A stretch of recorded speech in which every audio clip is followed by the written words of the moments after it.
الحمد للہ والصلاة والسلام علی رسول اللہ اما بعد۔ سامعین حضرات، السلام علیکم ورحمۃ اللہ وبرکاتہ۔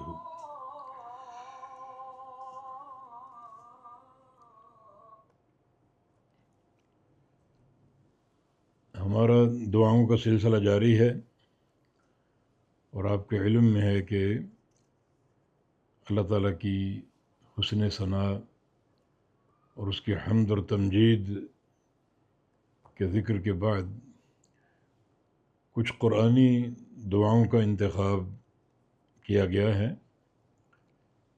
آج ایک دعا آپ کے سامنے پیش کرنی ہے۔ لا الہ الا انت سبحانک انی کنت من الظالمین۔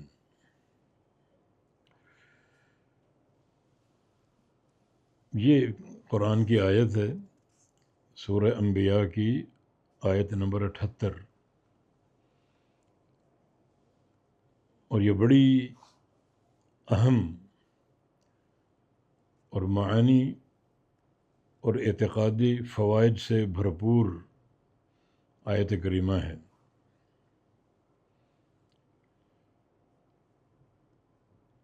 یہ سیدنا یونس علیہ السلام کی دعا ہے۔ اس دعا کے پڑھنے پہ اللہ تعالیٰ نے انہیں ظلمتوں اور اندھیروں میں سے، مچھلی کے پیٹ سے باہر نکال دیا تھا۔ یونس علیہ السلام کا قصہ یہ ہے کہ وہ اللہ تعالیٰ کے نبی تھے، اور ایک بستی نینوا کی طرف مبعوث کیے گئے تھے۔ اس بستی کی آبادی بہت بڑی تھی، قرآن نے 1,00,000 یا اس سے بھی زائد اس بستی کے لوگوں کی تعداد ذکر کی ہے۔ اور یہ نینوا کی بستی آج بھی عراق کے شہر موصل میں واقع ہے۔ یونس علیہ السلام نے اپنی قوم کو دعوت دی، لیکن قوم کا کبر، ان کی نخوت اور غرور اور ان کا انکار مسلسل بڑھتا رہا۔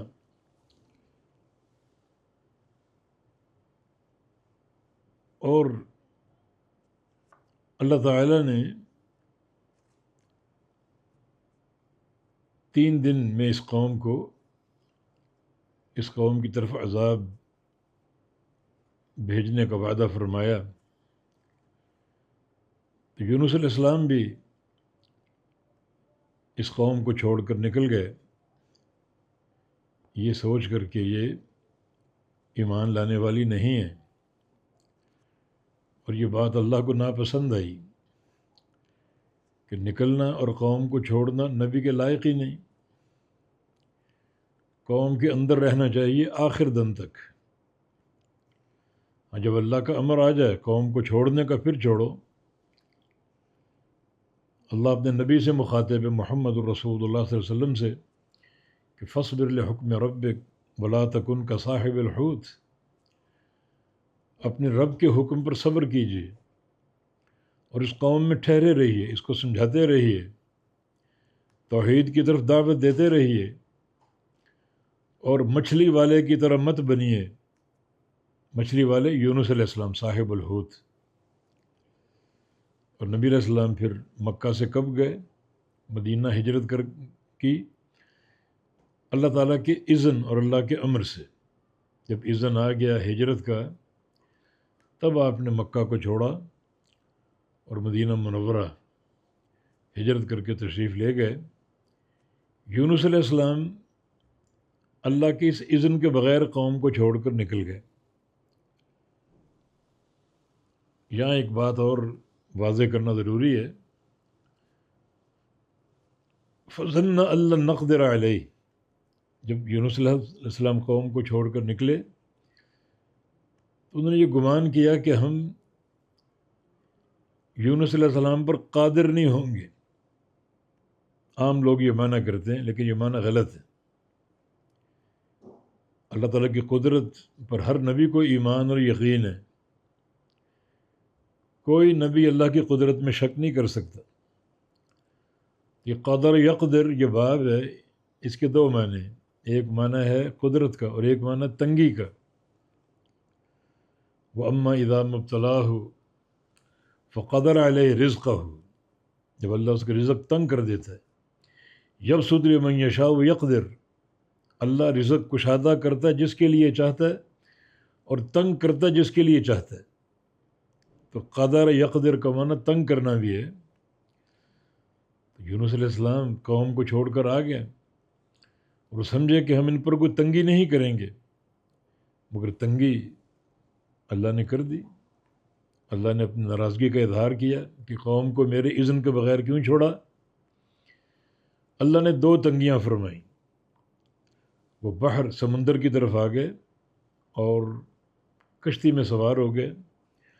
ایک تنگی وہاں آئی، کشتی ڈگمگانے لگی، اور اس قوم کا دستور یہ تھا کہ جب کشتی ڈگمگائے تو مانا یہ کہ اس میں کوئی فرد زائد بیٹھا ہوا ہے جو بھاگ کے آیا ہے، اس زائد فرد کو نکالنا ضروری ہوتا تھا کہ پوری کشتی بچ جائے اور مسافر بچ جائیں۔ قرآن دادی کا نظام تھا، جو قرآن دادی ڈالی گئی کہ کون شخص زائد ہے جس کو نکالا جائے، تو یونس علیہ السلام کا نام نکلا۔ لوگ ان کو جانتے تھے، یونس علیہ السلام اللہ کے نبی، ایک مرد صالح، ان کو ہم کیسے نکالیں اور یہ سمندر کی لہروں میں کیسے ڈالیں انہیں، تو دوبارہ قرا کرو۔ دوبارہ کیا، پھر ان کا نام نکلا، تیسری بار کرو، پھر ان کا نام نکلا۔ تو یونس علیہ السلام نے خود ہی اپنے آپ کو کشتی سے نکل کر سمندر کے حوالے کر دیا۔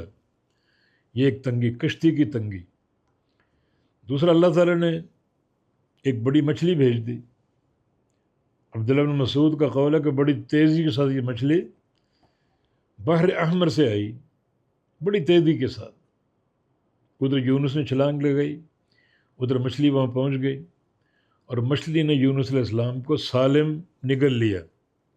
اللہ نے وہی کر دی کہ اے مچھلی، یہ میرا نیک بندہ ہے، تیرا رزق نہیں ہے کہ اس کو تو کھا جائے، گوشت اس کا نوچ لے، ہڈیاں اس کی توڑ دے، یہ تیرے اندر آ رہا ہے بطور رزق کے نہیں، بلکہ تاکہ تیرا پیٹ اس کے لیے سجن بن جائے، ایک محفوظ پناہ گاہ بن جائے، میرے بندے کو نقصان نہ ہو گئی۔ یہ قصہ، یہ دوسری تنگی، مچھلی کے پیٹ کی تنگی۔ اب اللہ تعالیٰ کا انہوں نے ذکر کیا بعض روایتوں میں کہ یونس مچھلی کے پیٹ میں چلے گئے اور نیچے جو سمندر کی مخلوقات، بلکہ کنکر، حجر، سنا کہ وہ اللہ کا ذکر کر رہے ہیں۔ تب یونس علیہ السلام نے اللہ کا ذکر کیا، فنادا فی الظلمات، اندھیروں میں اللہ کو پکارا۔ تین اندھیرے تھے، رات کا اندھیرا، سمندر کا اندھیرا کیونکہ سمندر کی تہہ میں تھے، اور مچھلی کے پیٹ کا اندھیرا، انتہائی نیچے سمندر کی تہہ میں، کتنی گہرائی اللہ عالم، وہاں سے پکارا۔ کیا پکارا؟ یہی دعا، لا الہ الا انت سبحانک انی کنت من الظالمین۔ یہ پکاری، اور اس مچھلی کے پیٹ سے اور سمندر کی تہہ سے وہ دعا فوراً عرش معلیٰ پر پہنچ گئی۔ میرے رب کا نظام۔ تو اللہ تعالیٰ نے یہ دعا قبول کر لی۔ فاستجبنا لہ، ہم نے یونس علیہ السلام کی دعا قبول کر لی۔ ونجیناہ من الغم، اس غم سے ان کو نجات دے دی ہم نے، مچھلی کے پیٹ سے نجات دی۔ کتنا وقت رہے مچھلی کے پیٹ میں اللہ عالم، اس کے بارے میں صحیح وثوق سے کوئی روایت نہیں ہے۔ بعض علماء کے قول کے مطابق 40 دن رہے، مگر اس کی سند نہیں ہے کوئی، نہ قرآن سے نہ حدیث سے۔ جتنا عرصہ اللہ نے رکھا رہے، اور پھر اللہ نے مچھلی کے پیٹ سے نکالا، اللہ نے دعا قبول کر لی اور ان کو نجات دے دی۔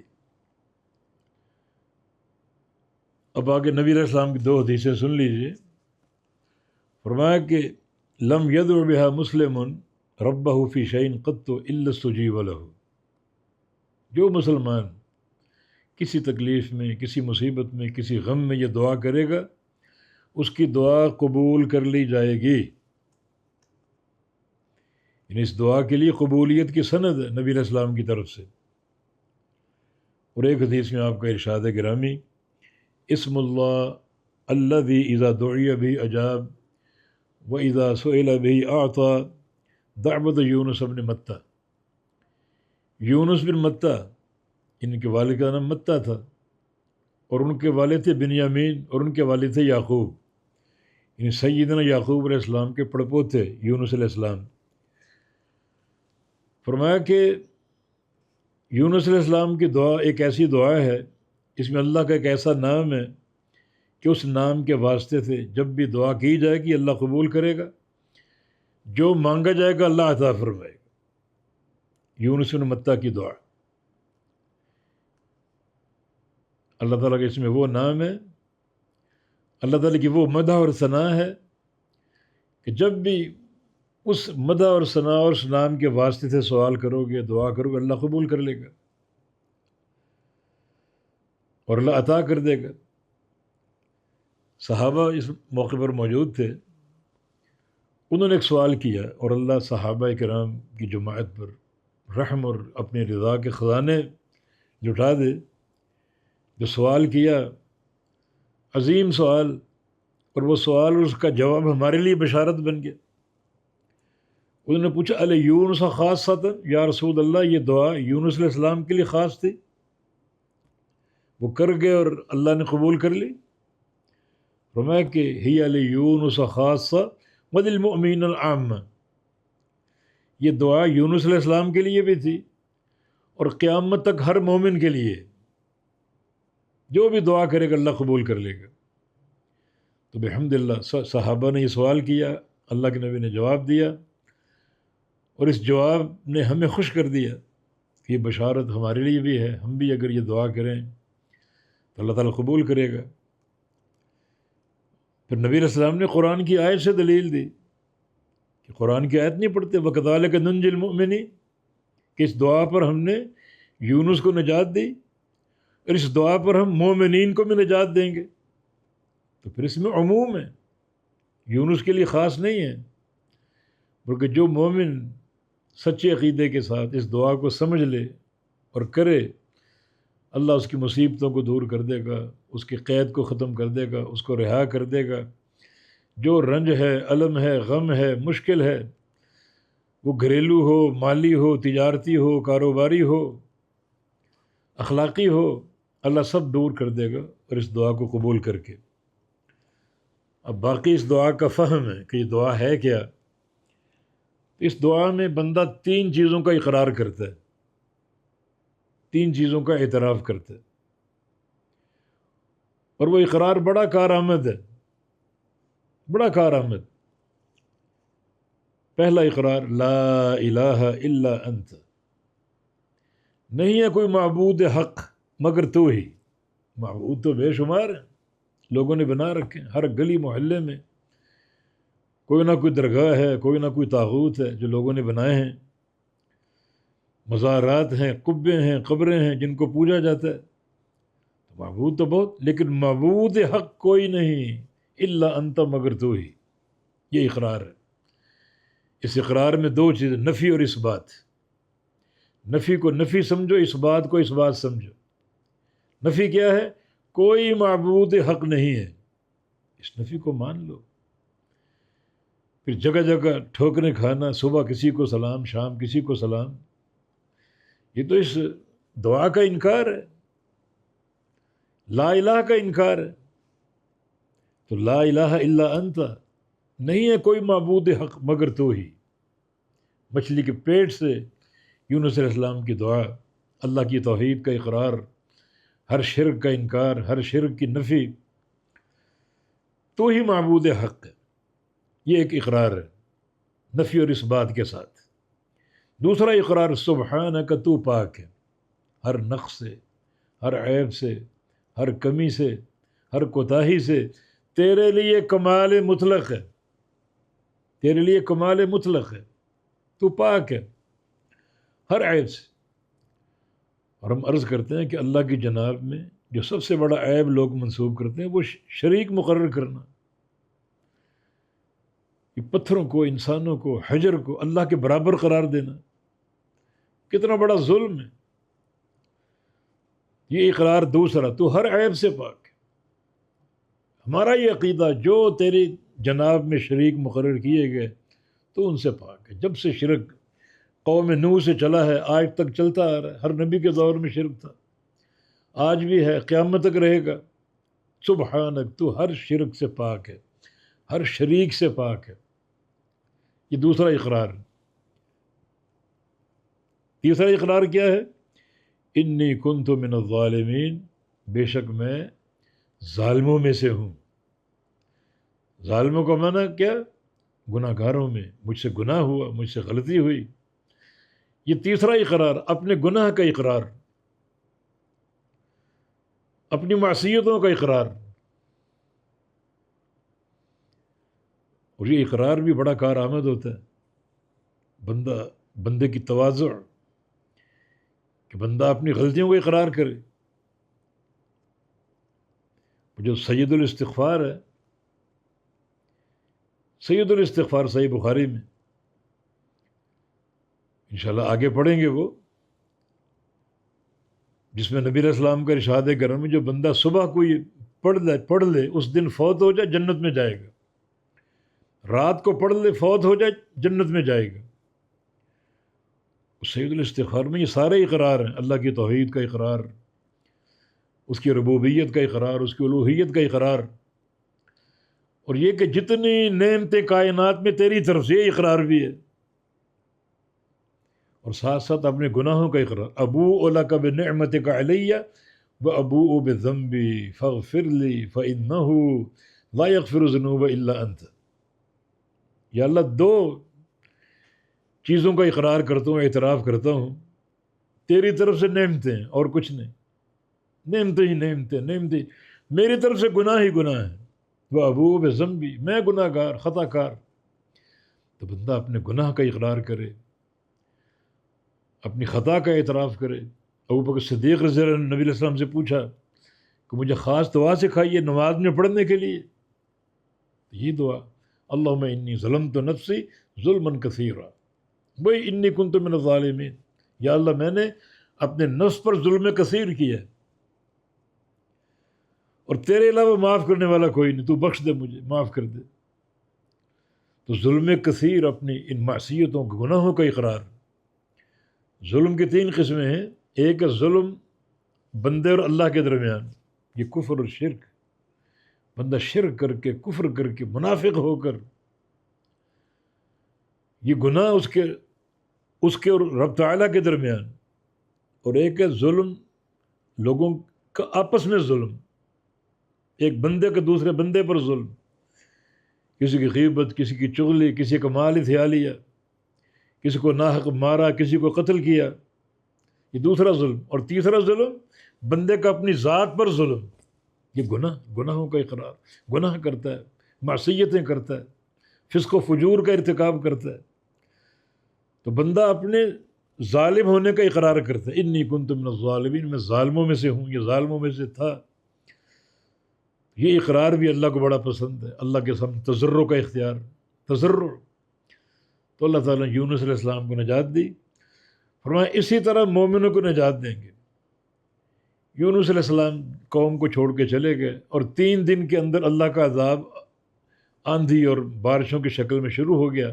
قوم سمجھ گئی اللہ کا عذاب آ رہا ہے، اب قوم نے رجوع کر لی، توبہ، جنگل میں، میدان میں نکل آئی، خود آ گئے، اپنی عورتوں کو لے آئے، اپنے مویشیوں کو، جانوروں کو، ان کے بچوں کو، سب کو لے آئے، اور سب کو علیحدہ کر دیا اللہ کے سامنے ایک مکمل تضرع کے اظہار کے لیے۔ بچے ماؤں کو رو رہے ہیں، مویشیوں کی اولادیں اپنی ماؤں کو رو رہی ہیں، اور مائیں ان کو رو رہی ہیں، ایک عجیب تضرع کی کیفیت، رو رہے ہیں اللہ کے سامنے، گر گڑا رہے ہیں۔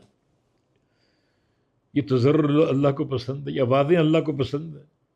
عذاب آ رہا ہے اور پلٹ گیا، کسی قوم سے عذاب نہیں پلٹا سوائے قوم یونس کے علیہ السلام۔ توبہ انابت کا راستہ۔ انہوں نے کیا پڑھا؟ لا الہ الا اللہ، اللہ کی توحید۔